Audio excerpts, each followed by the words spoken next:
Welcome to the Read Down, your weekly progressive political hot take by the Stonewall Democratic Club. On this episode, we will be reading down the many Trump bombshells of the week, how the West is just on fire, and opening the library to read the GOP for filth while giving you the rundown on the latest 2020 developments. This is the Read Down.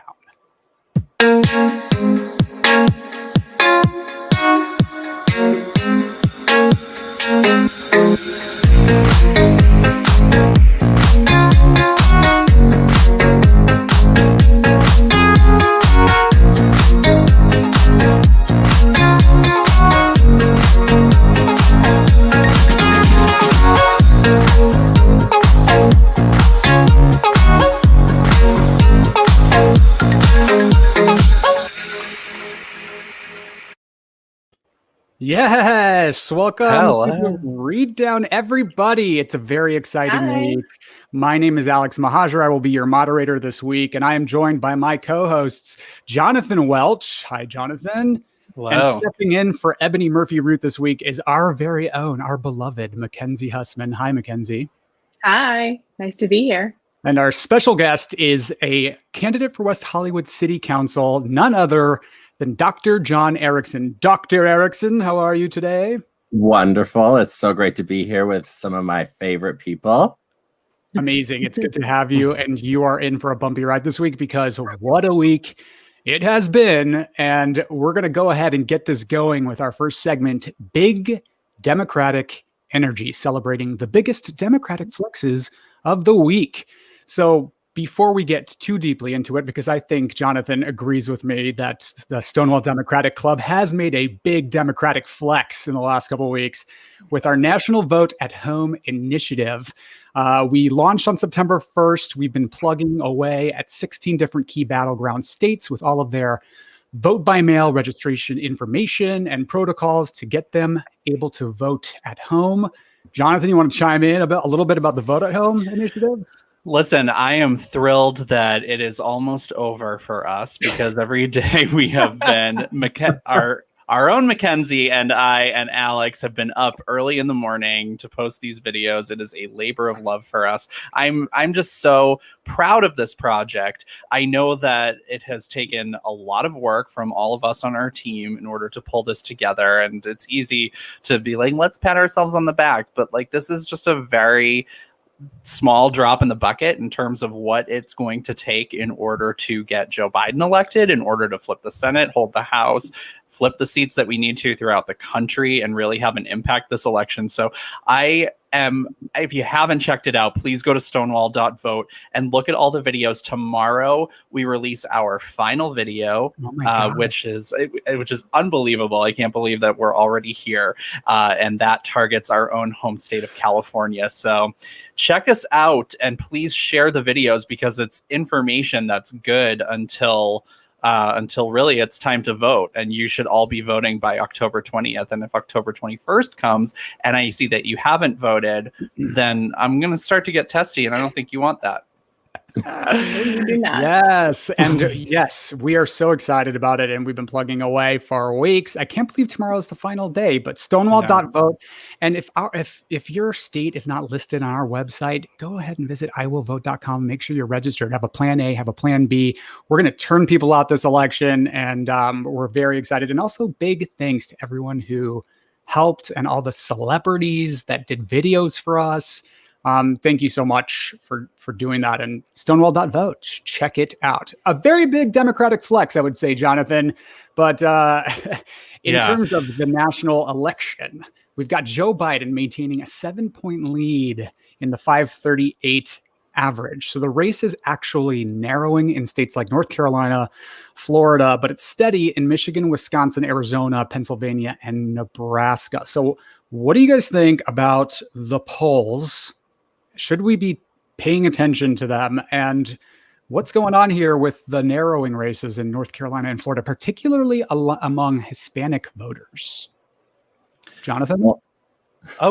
Jonathan or Jonathan Erickson? Jonathan, but I'm just going to throw that with out our guest this week. Too many Johns. I know.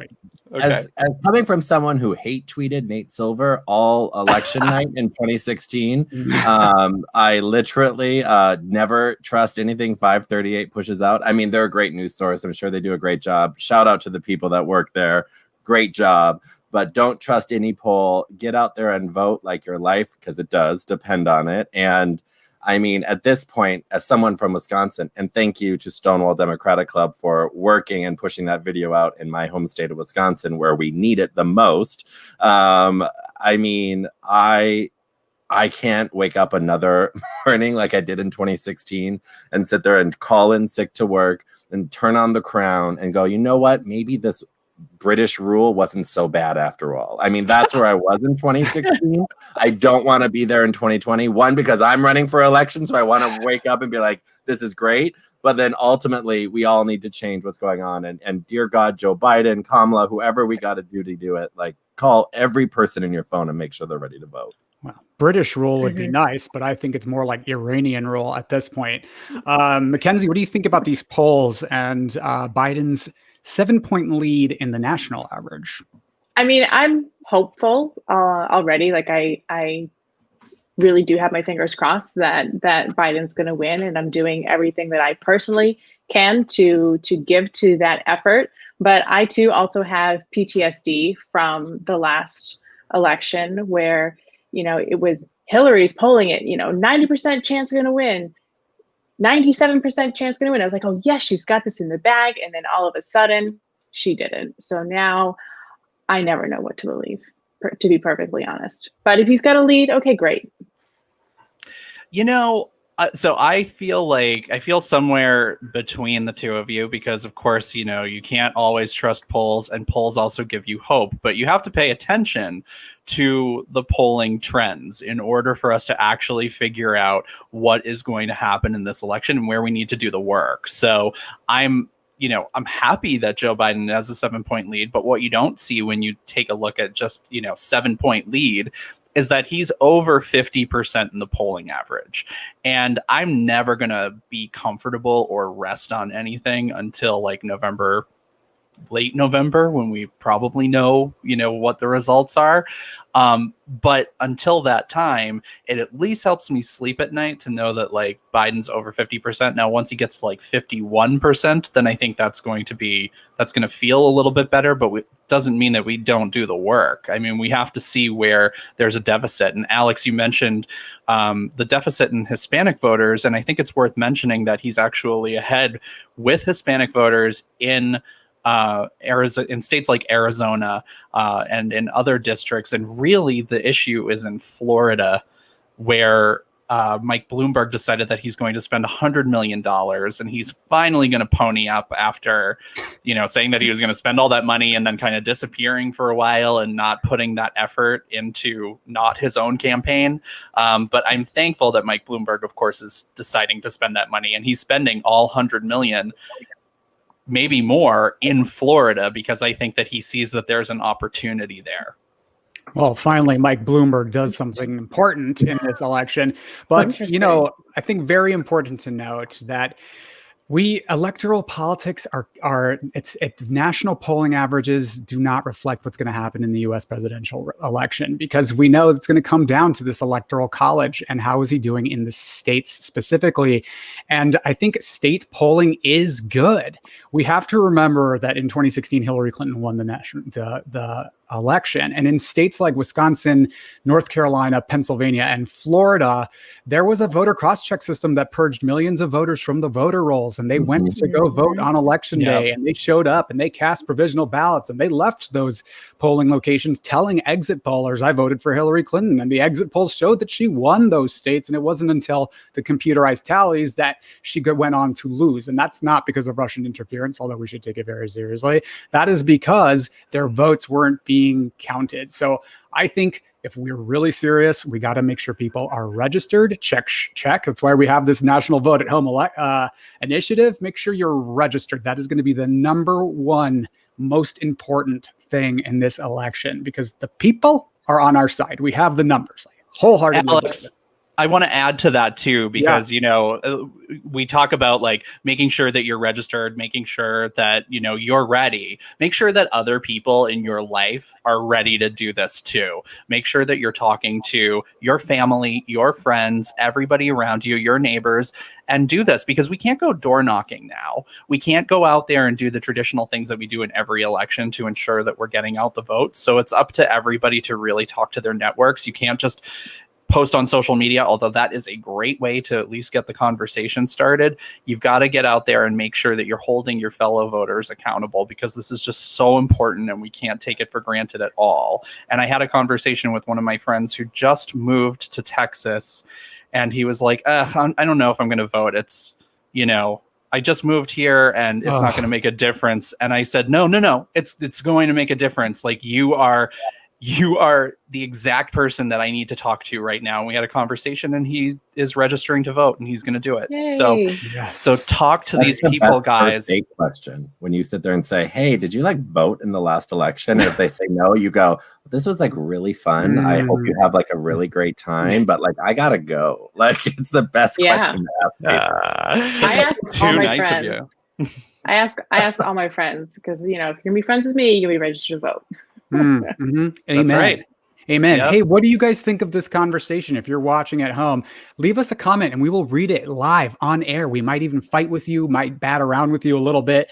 So leave us a comment and let us know any point throughout the conversation how you're feeling, what your thoughts are, where your heart is, and we will make sure to get to that. So the numbers seem steady despite the bombshell. And let's just get into the bombshell, everybody, that came out this last week. That was a bombshell that came from Bob Woodward, who's the journalist behind the Nixon Watergate scandal reporting in the 1970s for the Washington Post. And 50 years later, he's back to drop one of the biggest, if not big, I think this makes Watergate child's play in comparison.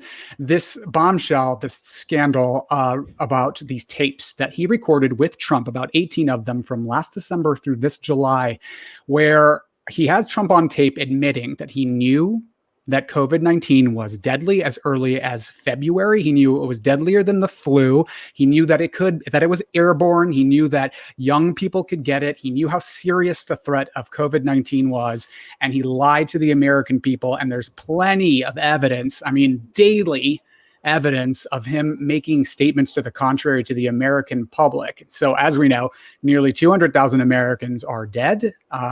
We have 5% of the world's population and 20% of the world's infections. So these Bob Woodward recordings, what do you guys think? Why isn't it having more of an effect on this polling? Thoughts, Mac?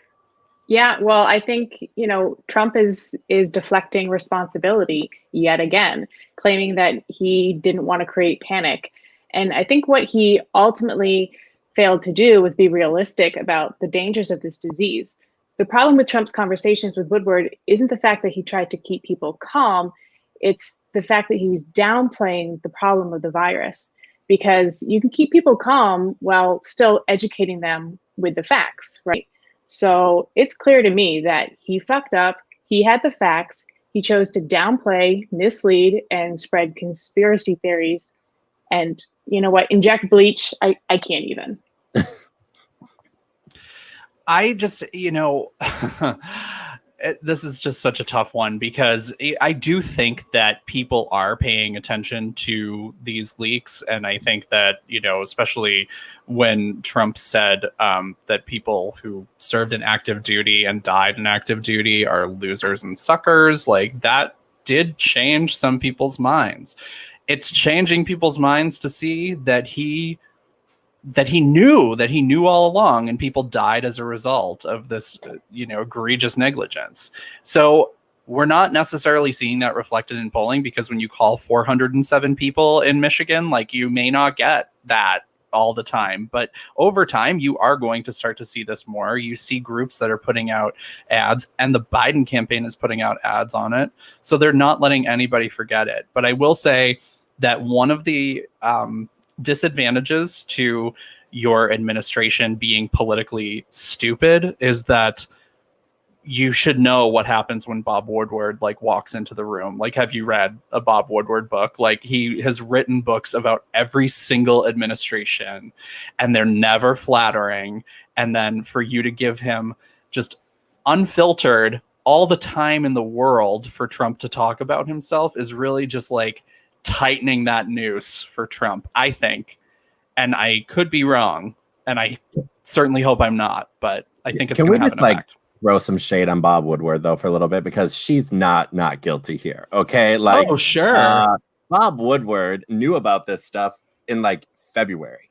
I mean, like, he had the tapes, and NPR did a scathing report on him this morning when they were like, you knew, like, you have not only like a civic duty, but you have a moral duty to tell people that the president in February and March, when there was nothing being done, he knew. And then he deflected this morning in the interview saying, oh, he was talking about China. It still wasn't in the United States. And I'm like, girl, no, like, this man truly has failed his country. Thank you for getting Watergate out there and doing all the good that you have. But you just, I mean, blood is on your hands, in my opinion. I think he should have shared this info sooner. How dare him? Shame on him. Tweet at him and say shame on you at this point. I mean, I don't think there's anything Trump could do at this point. I mean, that would cause certain people to be like, you know what? I'm going with the other guy. I just truly think that this is a cult. I mean, my PhD's in religion, and so I study religion, and so I know what cult mentality is supposed to look like. This is it. And so, you know, but the thing is, and this is where big corporations, big media, they make a lot of money off of Trump. And we have to be really honest about that, right? This isn't an anonymous, crazy conspiracy. They make just as much money off of Trump as he does off of the free press. And right. And Bob Woodward wants to sell books. I mean, he wants to do all these other things. And he ultimately has to deal with what that's like for the American people when, and hopefully if Trump is unelected.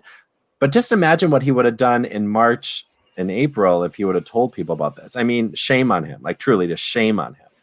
But I wonder, John, like, oh, I'm sorry, Alex. I just wanted to chime in real quick and say Ebony Murphy-Root is commenting, egregious negligence sounds like a bad cover band. Amen to that, Ebony. Yes. And another comment from Gina Panicia Grant. I am frustrated Woodward didn't share the info sooner. So she's kind of echoing those sentiments. But Jonathan, sorry. Yeah, no, I don't know that it would have mattered. I agree. I don't think that Bob Woodward is any kind of hero. I definitely think that, like, he should have said something sooner, but it doesn't matter. Like, Trump ultimately is in charge, and nobody is there to hold him to account.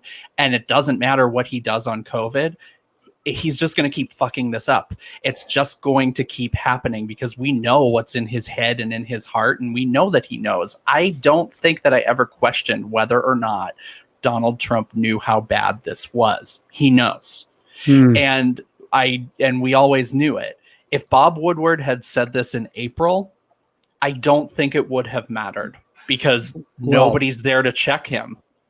And Woodward's excuse is that he didn't know if Donald Trump was telling the truth, so he wasn't ready to report on it yet. And I think, I mean, give me a break, but I think, Dr. Erickson, your point is a very good one, that consumerist capitalist America is responsible for a lot of these problems. If it weren't for, and I always like to say, the liberal media is just as liberal as the conservative multi-billion, trillion-dollar conglomerates that own them. There are 5 corporations that own the entire world. And it's troubling that everything is for a buck.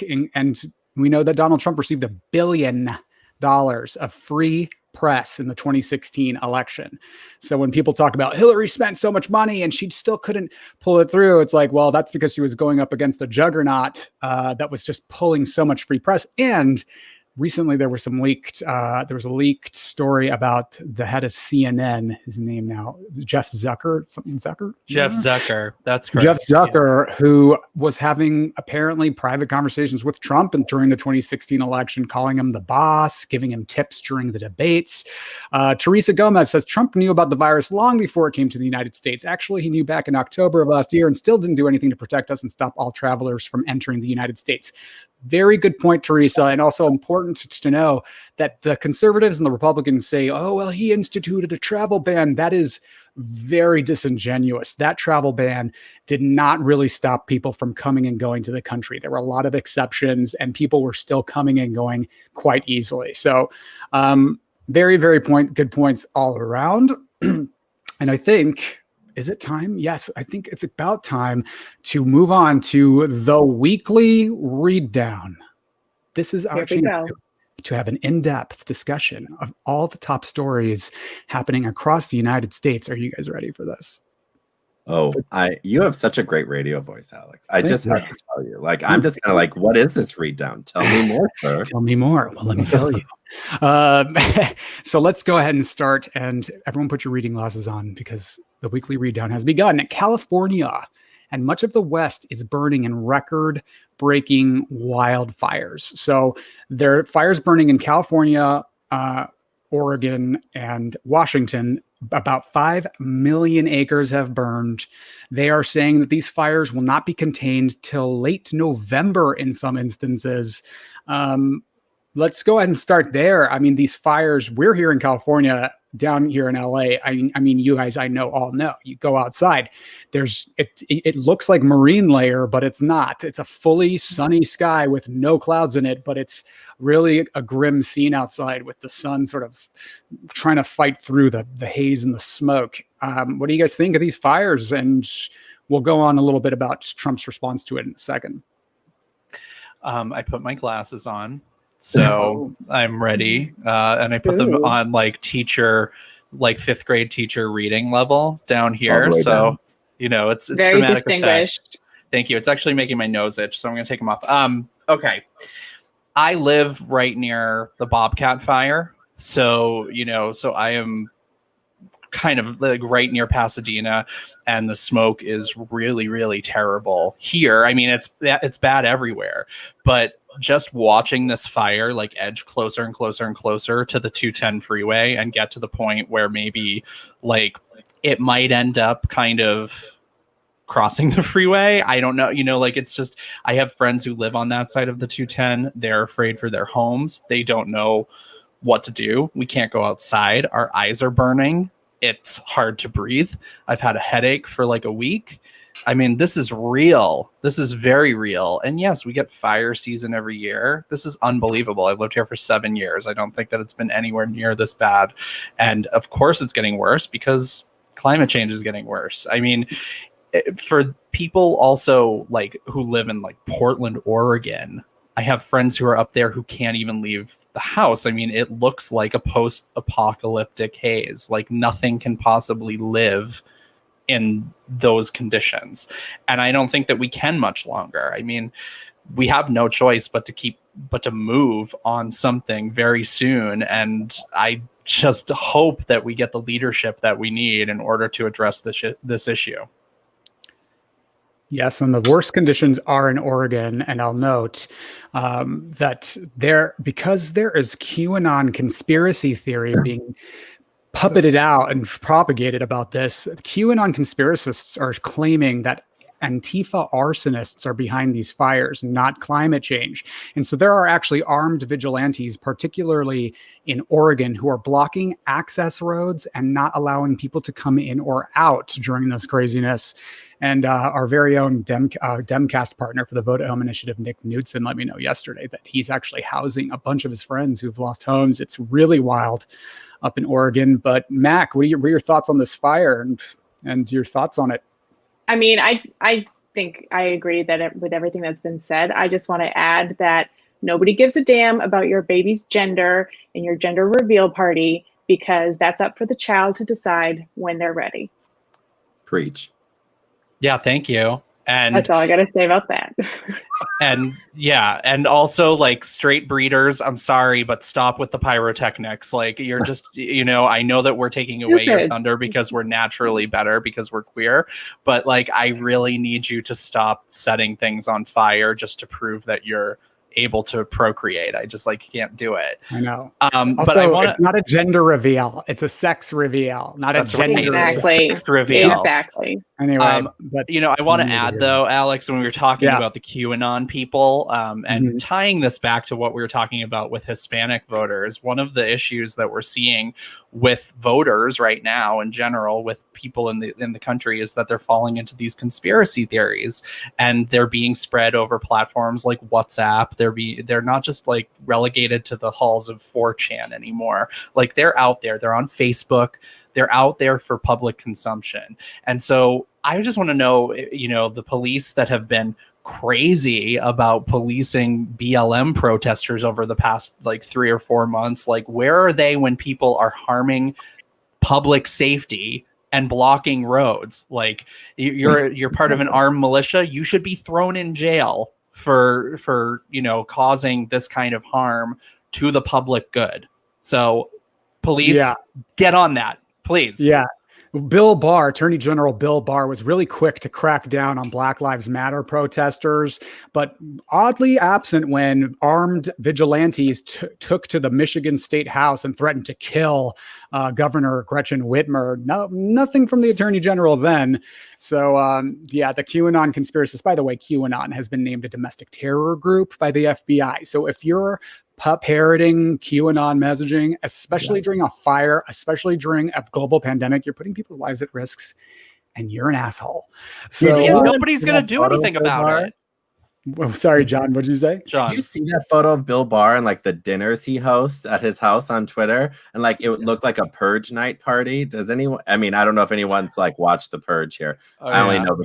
But like he like hosts these parties, like Justice Samuel Alito was there, like all these power players. And like he's so busy like hosting like purge night parties with like his like people versus like actually dealing with issues that maybe an attorney general should be dealing with. I mean, Attorney General Bill Barr is a piece of trash. But like, let's be real about that. But like with these fires, I mean, I want to just give a quick shout out to all of our first responders who are literally already starting with fire season early because it's not even there yet. And what we're looking at is, I mean, people are just working overtime. And thank God the governor just signed the bill regarding inmates and how they would work in the fires and all of that just passed the legislature. I mean, talk about timing with the ways in which we're looking at criminal justice reform and all of those things. But I mean, this fire, I mean, you walk outside, I mean, here in West Hollywood, we're very privileged, but like last week I walked outside and I was like, is it still dark out? Like I had no idea what was going on. And it's just terrifying to think the observatory that we all love could be lost. And the ways in which, you know, just imagine if we were still in a drought. I mean, of all the stuff that we would have to do, it's terrifying. But yet again, climate change doesn't exist, according to this yuts in the White House. And even like people in California don't think sometimes climate change exists, which is just like terrifying when you look at stepping outside and everything being literally on fire. Well, look, I was born and raised in Southern California, okay? I can tell you, this is anecdotal, I am not a climate scientist, but I can tell you, I know, I have lived here my whole life, that it has gotten warmer, that it has gotten drier. We didn't have fires like this. September was fire season. We'd have one fire somewhere in the hills of, you know, Central or Northern California, up out in the middle of nowhere. This is crazy what's happening. It is unprecedented. And if you don't believe that the climate, ever-changing climate is behind this, I don't know what to tell you. Look at the dramatic weather events that we've had just this year with hurricanes and floods. And now the East Coast is bracing for a hurricane that's going to come through.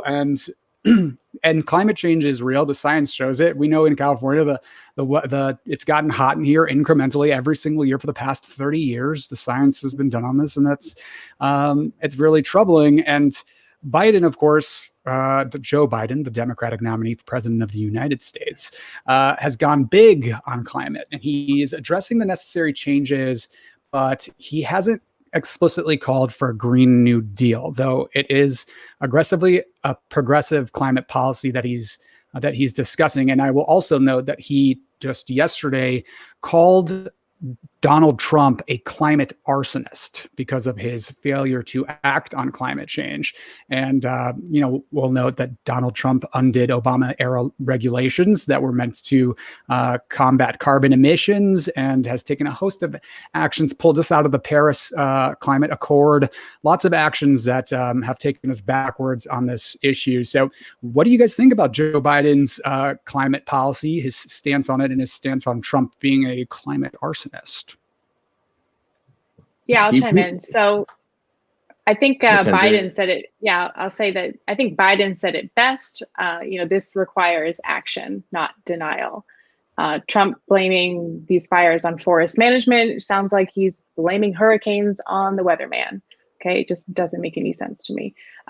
Science is clearly showing us that the frequency and the severity of these natural events are the result of the growing climate crisis, like you said, Alex.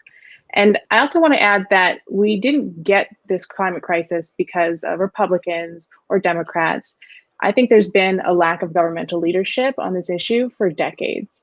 And I am glad that Biden is taking the progressive side on this, but I want to see broad acceptance from all of our politicians. Okay, this is our future, people. That's where I stand. Well, so long as an entire party is a wholly owned subsidiary of the big oil and gas companies, that's going to be really hard. So this is going to fall on us, and it's going to fall on us to maintain power and also pressure our own elected officials on the Democratic side to be moving far left on this. And I think Gen Z is on that. But yeah, this is a crisis, and I think probably the most important crisis of all the list of crises that the next administration will need to tackle. This is at the very, very top.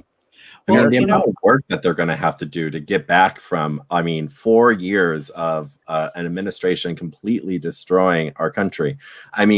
As we saw with COVID, people sit there and say, COVID didn't break the system was already broken, right? And so when you look at issues like climate change, Mackenzie, you said it perfectly. It's that this isn't a Democratic, this isn't a Republican issue, maybe even a Green Party issue, if you know who they are. I see you, Jill Stein. I haven't forgiven you yet. Rest in peace, right? But like the way in which we have to deal with all this as every level, even down to the local city council level. Ultimately, when I'm running for office, I'm endorsed by the League of Conservation Voters, Sierra Club. I took the No Fossil Fuel Money pledge today just because it's important to show that elected officials from the city council all the way up to the presidential side are prioritizing these progressive issues. Because at the end of the day, if we think COVID's bad, if we think being stuck in our homes is bad, if we think all of these things are bad, imagine what it's going to be like in 10 years when we can't literally go outside because everything's on fire. We're all displaced. We're all climate refugees. You'll think about drought, clean water.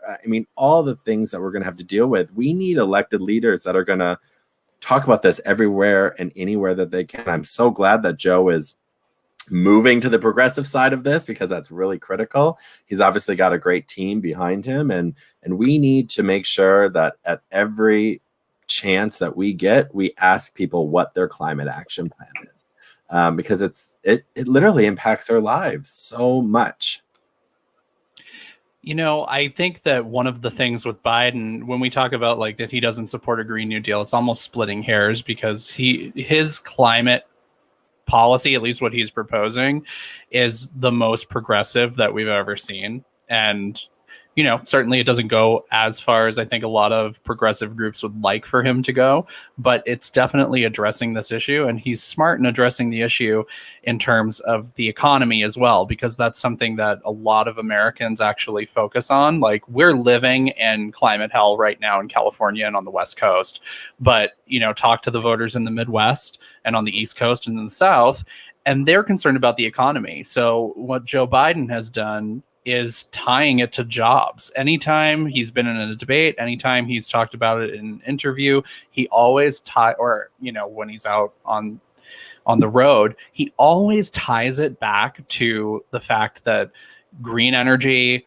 solar energy, wind energy, and the things that we can do to address climate change always come back to jobs. It creates a new industry. So, the fossil fuel industry, the oil industry, they could get more innovative if they wanted to, and they could get a slice of this, because this is really where we should be going and where I think we will go if Joe Biden's elected president. And I just think that we have to keep pushing that idea when we're talking to voters. It equals prosperity if we go down that road. Who is the most attractive Iranian American on the read down? Okay, listen. Okay. I think that only goes to one person. Who could it be?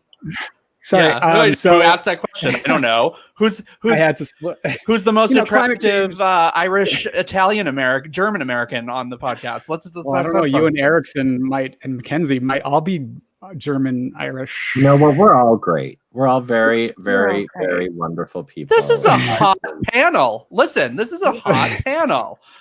And everybody I'm not disagreeing here. I'm just saying, Well, and he stands with Planned Parenthood, everybody. So look, yes, I do. So have to break it up a little bit. So Donald Trump on this climate change issue, he did finally come to California after really staying silent about this. He hasn't talked about it. He hasn't been mentioning the fact that the entire West Coast is on fire. And he showed up in California to meet with representatives, and he blamed it on forest management, as Mackenzie stated, and really funny because forest management predominantly is the jurisdiction of the federal government. So even if that's true, it's another failing of Trump to respond to it. 60% California's state forests are federal. So that's, yeah. And the officials were telling him this is because of climate change, and he responded, "No, it's going to cool down. Just watch." And he says, "I don't think science knows." Thoughts? Winter is coming. Yeah. Also, I just see that and I'm like, like, I don't know what else to say except his face looks stupid when he says it, and it sounds stupid when it comes out of his mouth, and I'm just done with him. And I can't wait to see him forklifted out of the White House in early January. And thrown in jail. Please. Your lips to God's ears, and we know that I know her. I know God, so I know. I'll give her a call after this podcast. You have Oprah's number? We do. Yeah, I actually, we do. We'll you give and her a call. Are friends. We're gonna make sure something happens. I mean, at this point, every witch or pagan needs to do anything that they can to cast whatever spell is available to them to get this man out of office. I have family in Wisconsin that I do not talk to anymore because they voted for Trump. And I sit there every day and people say, "Oh, isn't it so hard to not talk to your family?" And I'm like, look, I love them. I don't know how they look at themselves in the mirror every day when they've voted for this man. I can't bring myself to be around people like that just vote for someone that just like says, "Oh, December's only a couple days away." I mean, I know Mackenzie knows this because we are from cold areas. Like, if you think hot is hot, like, let me take you to Wisconsin in January and February. I mean, it's not fun. And so, like, these are just things that, like, it's not one side or the other. I mean, this man is just a nemesis to society. I mean, at every level, he just is destroying our culture. Yeah. And speaking of which, speaking of a nemesis to society, Trump made yet another, if not one of his most outrageous statements. And this one actually really chills me to my core a great deal. He made a statement yesterday or 2 days ago now that he feels that he can negotiate a third term. You heard that right, everybody. Despite the fact that we have a United States Constitution, he feels he can, quote, negotiate a third term. It's dictator time, everybody. So this is like, if you don't see that this is authoritarianism, but it chills me to my core because we know if Ruth Bader Ginsburg goes, it's going to be another Supreme Court justice that will vote in his favor to, like, I don't know, amend the Constitution to make sure he gets a third, fourth, fifth term. What's next after that? And we know that Attorney General Bill Barr is the personal lackey of Donald Trump. So this really chilled me to my core. And what did you guys think? Did you hear about this? What do you think? What's your thoughts? Tell me. I want to die.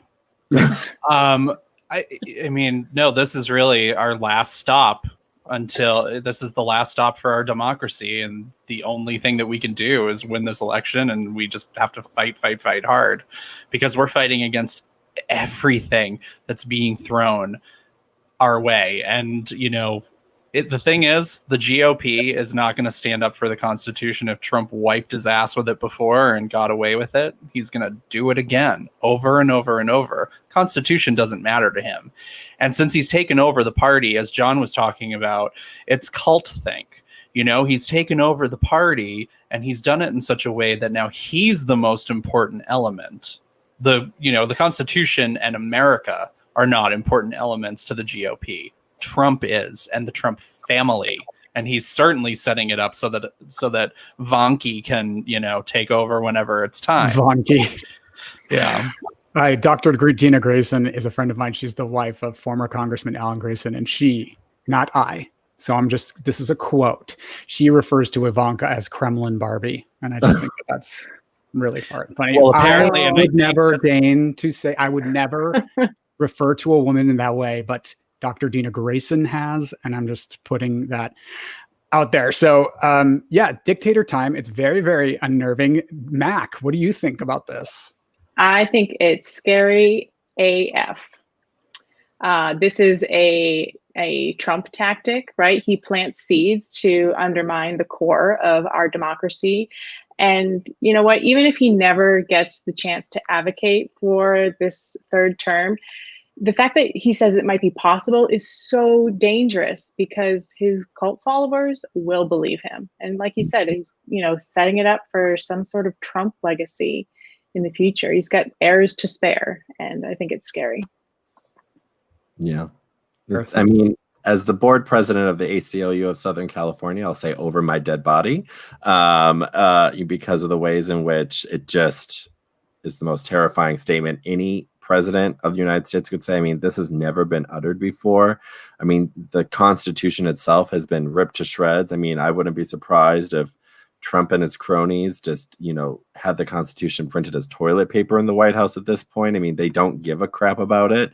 I mean, these are our civil rights, our civil liberties that are completely at stake. We are looking at not only the end of our democracy, but for some of us, I mean, all of us technically who are LGBTQ, who are people of color, who are anything that wasn't included in the original Constitution, we're screwed. And we need to make sure everything that we do is to unelect this mother trucker. I mean, at this point, I mean, it's just, he says these things because he wants to, what's the right word, take away from what's going on actually. Oh, he wants to distract us. He wants to deflect. I mean, and ultimately the whole point of this administration was to make us in 4 years so exhausted that just, what was it, Jonathan, like a week and a half ago, where he said troops and veterans that died in the war were losing? Yeah. I mean, that was only a week and a half ago. Can you imagine if like John McCain or Bill Clinton or any of these people would have said that at all? I mean, it would have been game over for their entire run. But we have a man that literally calls people who have died in service of this country losers. And it's like just a blip. And John, none of those people that you mentioned would ever dream of saying something like that, because they actually understand what it is to, one, be American, and they also understand what it is to give your life to public service. He has never given his life to anything other than his own gain. And I don't even think that he understands that someday his life, and someday soon, because he's old and like eats lard, it's going to come to an end. Like, it's going to come to an end soon. And all he's going to have is his legacy. He won't even have that anymore. He will not be around. So, he doesn't understand the fight that's bigger than him, that anything is bigger than him. And what's unfortunate is that there are so many people who feel the same way. And I think there are so many people in the country who feel like it, it's about them. And that's really all they care about, is like what's here in this box, like surrounding me in my bubble. And that's why they've attached themselves to the Trump train. Like, they they don't even think about being American anymore. I made this comment, I think, last week. They don't even think that they're American as much as they are Trump supporters and followers. They don't think of themselves as Republicans. They just think of themselves as Trump supporters. And he's kind of created this army. And that's what scares me the most, is because even if he does lose, and we're certainly working towards that, the people who support him aren't going away. Mm-hmm. Yeah, and I'll note that this comment that Trump made about negotiating a third term, it happened to an unmasked crowd at a Nevada. There's debate about this. A Nevada rally, despite the words of Governor Sisolak against the idea. Now, just to give you some perspective, Donald Trump is holding an indoor rally in Nevada. It's Nevada. If you were to go in Nevada in like 2016, let's go to Nevada, guys. And some person was like, "You're not from here," and I'm you've told me 3 times what it is. I'm still going to get it wrong. So, Governor Sisolak is there. There are public. So basically, this rally that happened in Nevada. Good job. You did Nevada, in the state that borders us is against all public guidelines and the law, because they're not allowed to have public gatherings of 50 people or more. He did it anyway. People weren't wearing masks. He did it the day before in Tulsa, Oklahoma. And we know that Herman Cain died at a rally because of catching COVID-19 at a rally in Tulsa, Oklahoma, a couple months ago. So he's still not taking coronavirus seriously. He's still having these events where he's basically making his supporters sacrificial lambs in furtherance of his reelection campaign, and he's letting them die, knowing that they'll show up. So what do you guys think about this? And I mean, I keep asking, what do you think about Trump being a total degenerate asshole? And we're all going to go around and say he makes me want to rip my hair out. But how troubling is this, and what do we do about this? Well, it's an example of him thumbing his nose at the law. He doesn't care. So where people can actually enforce the law. Yeah, exactly. The law and order president, as long as it doesn't pertain to him. Right. He doesn't have to follow the rules. He doesn't have to follow the law because he just doesn't care, and he has Bill Barr to back him up. So what's Steve Sisolak going to do? He's not going to respect Nevada state law. He's not going to do it. So it doesn't matter to him. The rules, the norms, the things that we hold dear don't matter. So he's just going to keep doing it and killing people. So if you love Trump, you want to go to a Trump rally, you're basically saying that it's cool for you to die. So I hope that you enjoy that. He doesn't care about his supporters. Like, it's so, it's like, that's like the sick thing, is that like the president of the United States does not care if an American citizen lives or dies. Like, or 200,000 or 200,000 people have died. It's just, we have a leader. That's just only cares about himself. I actually don't think if he cares if his children die. I truly don't. Like, I think he is in it for Ivanka, one person. Maybe Vanky.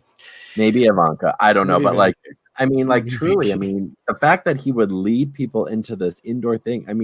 I won't even go into a Ralph's if I know 20 people are in there. It's like, it's getting to the point now where we're just like, what else does this man have to do to literally? And the answer is nothing, because he can't do anything to make these people feel. Because like racism, sexism, all of these things are all so ingrained within our society that we have to overturn and fight against, that people literally believe that like he is like this prophet. It's just awful.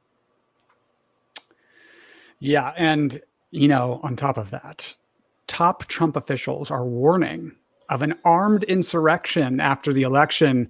And Jonathan, who writes these outlines every week, wrote, cool, in the notes. But, this kind of goes along with what Roger Stone recently said, which was Donald Trump should not leave the White House and he should not concede. An armed insurrection, is this really possible? Do you think that's going to happen? And, I'm speechless. Mac? Do you have a gun, and are you going to use it to protect yourself? Seriously, no, I don't have a gun, and I'm thankful for it. nor would I ever use it. So when Trump loses, right, I would not be surprised if there was a violent uprising after the election. Personally, I'm going to be in London at the time, so you're going to have to keep me posted on that, right? I've got some safe distance. But, on any given election, here's the deal, right? On any given election, the majority of vote by mail ballots are from Democrats, and Republicans are going to be more likely to vote in person. And each state has their own laws of when they count the mail-in ballots and how many days after the election, those ballots get counted. So what just might happen is that on election night, it may appear that Trump has won, but over the next few days, ballots are going to come in and be counted for Biden, we hope. And, he's going to be the ultimate winner.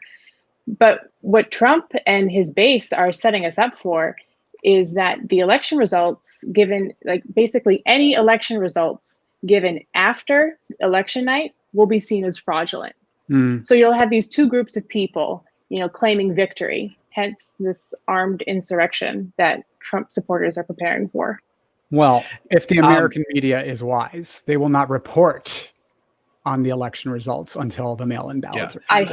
I hope they do their due diligence. Yeah, listen, we're looking at you, Steve Kornacki. We know that you know how many ballots are outstanding. Oh, I have such a thing for Steve Kornacki. He is. Oh, he got me through 10 to 11 at like certain times. I was like, oh, he's so adorable counting these Iowa results. When we were I just Googling I Steve love him. Kornacki because you've never Googled Steve Kornacki. I don't remember him.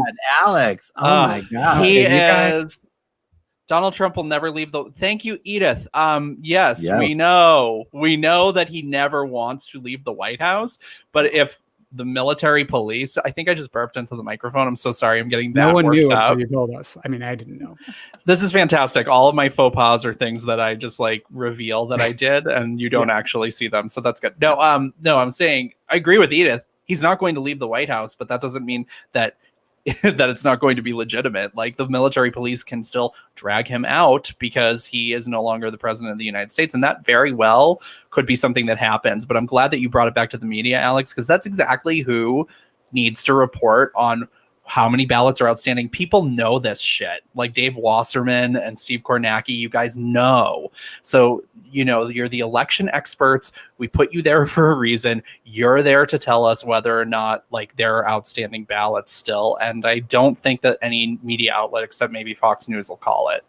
And look, if the election results are not decided or are in contest on Inauguration Day in January, Nancy Pelosi becomes president while we sort that out. So Donald Trump, if he loses the election, regardless of where he decides to sit his orange, disgusting ass physically, that we're all now Nancy thinking Pelosi about. will Thank you. Well, but also I will add that if for whatever reason we don't have results on the congressional election as well, Congress and 2/3 of the Senate will be dismissed, and the reigning president pro tempore minus any party affiliation, the person who's been in the Senate the longest is Senator Pat Leahy, and he would become president. So, but can you imagine the riots that would happen?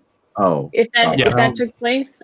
And can you imagine the riots that'll happen if Trump wins? I feel like if Trump steals this election, you're going to get riots either way. But, when people talk about an armed insurrection, I feel like, well, who's the armed insurrection going to come for? American voters? I think, I don't know. I'm not super worried about an armed insurrection. I feel like it couldn't possibly be coordinated enough to really mean anything. So I don't want us to worry too much about that. But now, it is time. 6:53. We got about 7 more minutes. It's time to open the library, everybody. This is our opportunity for each panelist to discuss something going on that they would like to share, offer how others can take action and what we can do. It's your chance to get feisty. At times, people have gotten emotional and shared from the heart. Really, the floor is yours. And I'd like to start with our very special guest this evening, John Erickson, to open up the library. And you're starting with me to get feisty? I mean, are you sure you want to do that? Well, I've met you before, John, and I can tell. First of all, I just want to, say I love that you guys are doing this every week. It helps me get down, and I actually do watch, as you see when I comment on things. So what is something that is making a person running for local elected office during a global pandemic, when all you can do is talk to people through computer screens, feisty today? That's a great question. Ultimately, I cannot kick this Bob Woodward stuff. Like she needs to go. I shame for people that prop them up. Shame for anyone that buys this book. I mean, he's not that good of a writer. I just want to be honest. Like, I've read his books. They're not that good. But he's no Carl Bernstein. Sorry. You did it. But if I have to really be shady during this whole thing, it's just like we are all wearing masks. Like when someone sat there and said, you know what, I'm going to vote for Trump. How bad could it be? I'm going to give him a chance, right? We're literally wearing masks. We have to sit behind plastic shields if we do choose to go to a restaurant. And and if you don't show up with both members of your party, you're not seated. Like, that's how bad it's gotten. Like, we're all wearing masks. I hope, dear God, right? And you have people like Bob Woodward and all these figures just letting people I can't. Like, as someone who really cares about where he lives, I live in West Hollywood, about the people in the city that have their lives destroyed, our service-based industry. People have lost their jobs. I mean, people can't pay rent. I mean, there are so many things that have caused because of someone wanting to take a chance, right? It's just, I can't anymore. And we have 49 days until the election. I mean, what do we got to do? And I love this program. I encourage everyone to engage in Stonewall. It's my favorite Democratic club. Sorry, I know I shouldn't say that out loud, but I'm such a proud Stonewall member, as we all know. But it's just dear God, please do not vote for Donald Trump. And I'll leave it at that. Exactly. There we go. Oh, all right. Thank you, John. Very good. Dr. Erickson, thank you for opening the library. Let's move on to Jonathan Welch. Jonathan, who would you like to read tonight? Oh, thank you so much. And I just want to say I don't usually interrupt somebody during their read. So thank you for being gracious about that, John. But I had to get that zinger in. And I am just, thrilled to have you here this week. I'm thrilled to have Mac here this week. It's so good to have a member of our family, come onto the show. And Alex, it's great to have you back. I wanted to talk this week about how Friday is my birthday. And I'm turning 30, and I want for everybody to think about what they can do. I can't have a party. I can't go outside. I can't hang out. I wanted to hang out in a park with some friends, and I don't necessarily even think that I'm going to be able to do that because the air quality is so bad. So we need to take action. And something that really kind of gets me going is that recently in Florida, there was a decision by the state Supreme Court that, and I think maybe it went to no, it didn't go to the U.S. Supreme Court. It was a state decision that the poll tax that the governor imposed onto former felons who got their right to vote back in the 2018 midterm elections, that the poll tax that is really kind of unconstitutional has been upheld by the courts in Florida. So right now we're facing an issue in the state of Florida where we could really change the face of the country if we change how the Florida election goes. And it could be that these people who have served their time in prison could come back and vote Democratic. And if that's the case, they're being held back. So there's an organization out there. If you go right now to FloridaRRC.com, they are crowdfunding to pay the poll taxes of all the people who owe these taxes and these fines from their time in prison in order to get these people free to vote. And so I donated some money. I would love it if other people donated money to this really awesome cause. I'm probably going to post about it on Twitter and Instagram on my birthday at Jonathan B. Welch. So take a look there. But I would just love it. Go to FloridaRRC.com and read up on what they're doing and about this just awful imposition by Governor Ron DeSantis, whose voice makes me want to crawl into a hole. That's pretty much it. I just think that we really have the opportunity to crowdfund our way to a better democracy, and that's kind of dystopian in and of itself, isn't it? All right. Thank you for that. Equal parts optimistic, equal parts gloomy read for this week. Jonathan Welch. Okay, Mackenzie Hussman, who would you like to read this week? Yes, well, I want to give a shout out to my fellow millennials. That's anyone born from 81 to 96. So you know who you are. And I think that's everyone on this show tonight. So collectively, we score higher stress levels than the national average. And I have a theory on this that I've talked over with several friends this week, so hear me out. As a generation, we've gone through a number of traumas. We were teens or preteens when 9/11 happened, and we were old enough to know exactly what was going on and the impact that it was having. Then we went to college in our 20s, and we were hit with the Great Recession. College tuition was sky high, and jobs were hard to come by after graduation, not to mention the burden of debt that we are still paying off to this day. And now in our 30s, we face the COVID crisis. I mean, we haven't gotten a break, like ever. So we're in the home stretch of an election right now, and we're probably feeling more stressed than ever.